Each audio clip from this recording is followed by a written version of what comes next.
Chapter 65. Hwang Munyak sat opposite Chongmyung and sipped his tea. Chongmyung frowned slightly as he looked at Master Hwang. It was Hwang Munyak who began the conversation. "How is it? You say the strangest things from time to time. There is nothing wrong with asking." Hwang Munyak's eyes shone as he gauged Chongmyung's reaction. He felt a subtle sense of incongruity as he looked at Chongmyung. "I, Hwang Munyak, am speaking on equal footing with a child like this." It wasn't a matter of arrogance, but considering what Hwang Munyak had achieved in life, sitting like this with a third-class disciple would usually be unthinkable.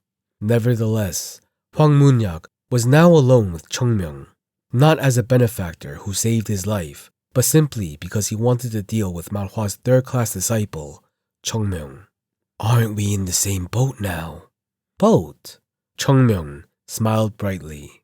"It was luck that I saved Master Hwang. Being on the same boat is a bit too much." "I have no desire to be on the same boat as Mount Hua." Chongmyung narrowed his eyes and looked at Master Hwang. "Look at him.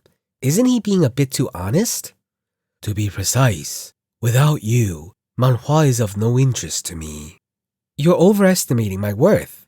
Hwang Munyak curled his lips at Chongmyung's modesty. "Young disciple, I am a merchant. I have been a merchant all my life, and I will be one until the day I die. As a merchant, the only weapon I possess is my eye for people. If my eyes were wrong, I would have already been in ruin. Even if I have merely been lucky enough to avoid failure until now, I would surely fail one day. There is nothing more upsetting or regrettable than that. But if my eyes are correct..." Hwang Munyak looked at Chongmyung. "Wouldn't good fortune be in the future for both Eunha and Mount Hua?" Chongmyung lightly scratched his cheek. "Well, don't say anything about being on the same boat. I'm not fond of such phrases." "Why?" "People who speak such words are often the first ones to put a knife in others' backs." Things like this happened in the past. Countless people praised and shed tears for Chongmyung and Mount Hua as they went to save the world, but none of them had shown kindness to Mount Hua in the end. So how could he like these words now? "I don't like such phrases either. From a merchant's perspective, a boat is something you can get on and off at any time." "Yes, I suppose so." "But," Hwang Munyak smiled, "although if our destination is the same, then there is no need to get off the boat. After all, if both parties row the boat together, won't it be easier to reach our destination?" Chongmyung looked at Hwang Munyak with serious eyes. "Yeah, there's nothing wrong about that."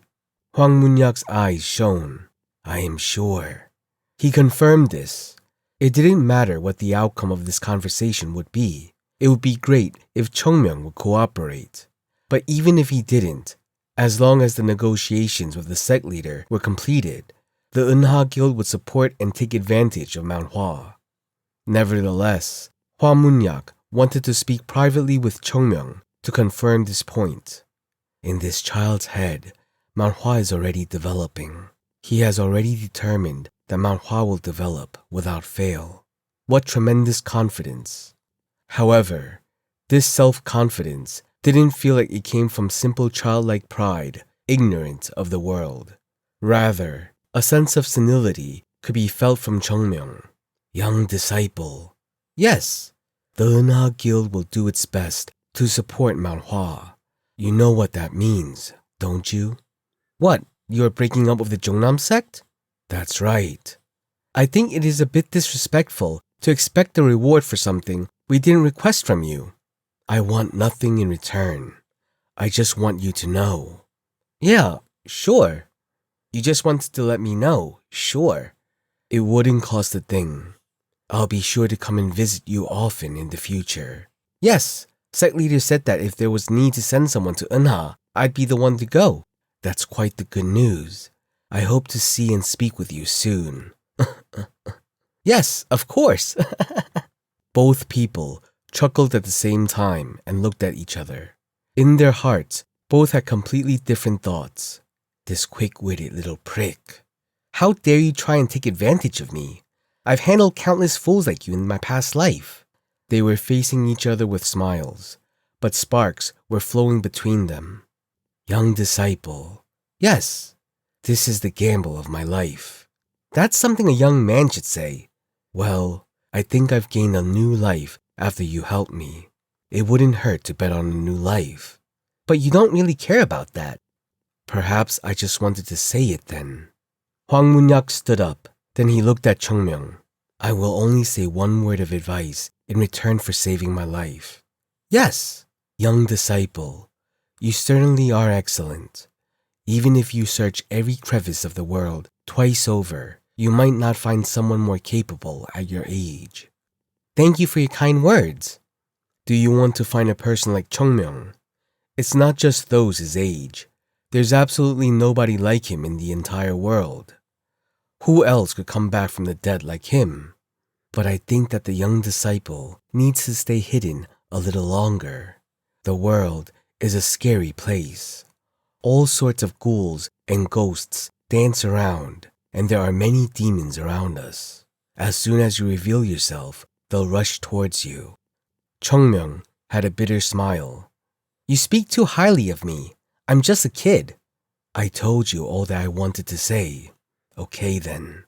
Hwang Mun-yak turned around and walked away. "Ah, 1 minute." "Yes." Hwang Mun-yak turned around. Chung-myung had a subtle smile on his face.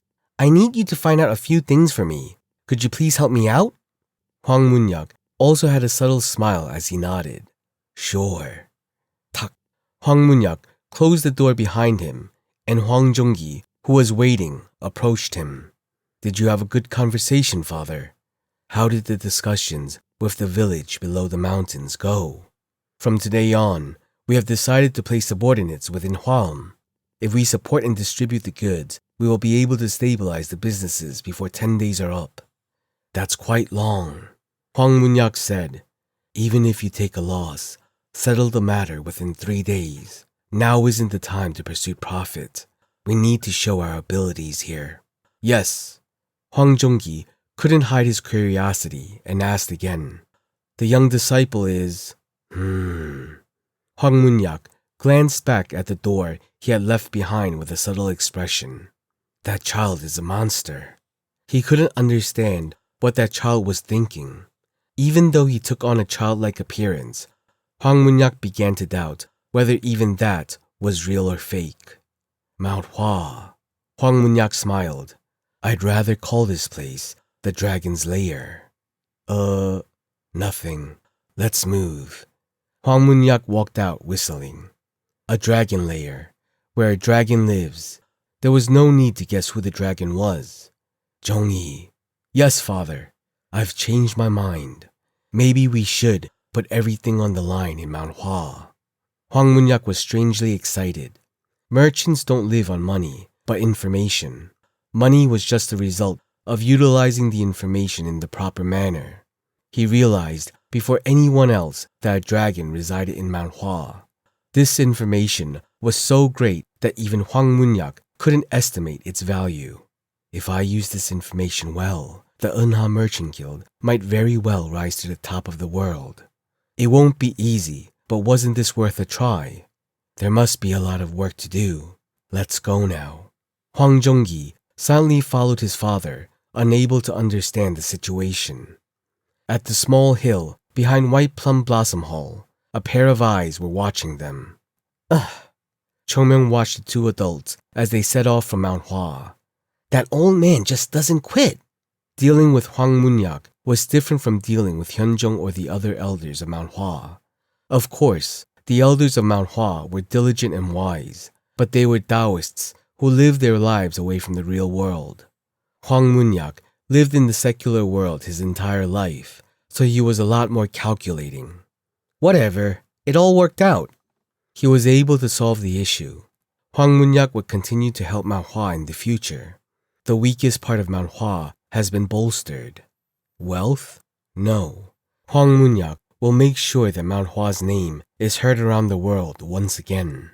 Since Mount Hua is a martial arts sect, it was necessary for them to claim their identity in the right way. Chung-myung looked up at the blue sky and grinned. Well, one problem is solved, Sahyung.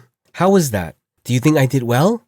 The visage of Chongmyung Sahyung could be seen smiling down at him from among the clouds, as if to say, "You idiot, it serves you right. Now do you understand how hard it is?"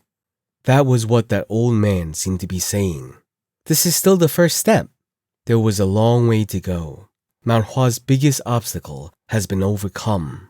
There was no immediate concern remaining that the sect would vanish, and they had even gained a fair bit of wealth. With that problem solved, the next focus would be their martial arts. If the Jongnam sect has lost their identity and forgotten their roots, then what about Mount Hua, which doesn't even have roots? He had to restore Mount Hua's martial arts back to their peak. Chongmyung raised his body up. When will the kids grow up? Looking down at Mount Hua, the scene seemed to leave him feeling pleased. Even though it was only a little, Mount Hua had begun to change. Chongmyung laid back again. Sahyung, I should have listened more to Sahyung's constant nagging. Now I understand Sahyung's worries. Chongmyung closed his eyes. He could envision the old days when he hid away from his Sahyung as he chased after Chongmyung, ready to discipline him. His appearance had changed, but so did the years. Mount Hua is Mount Hua. Right, it was still Mount Hua. It was a day when the long winter had passed and the first spring plum blossoms bloomed in Mount Hua.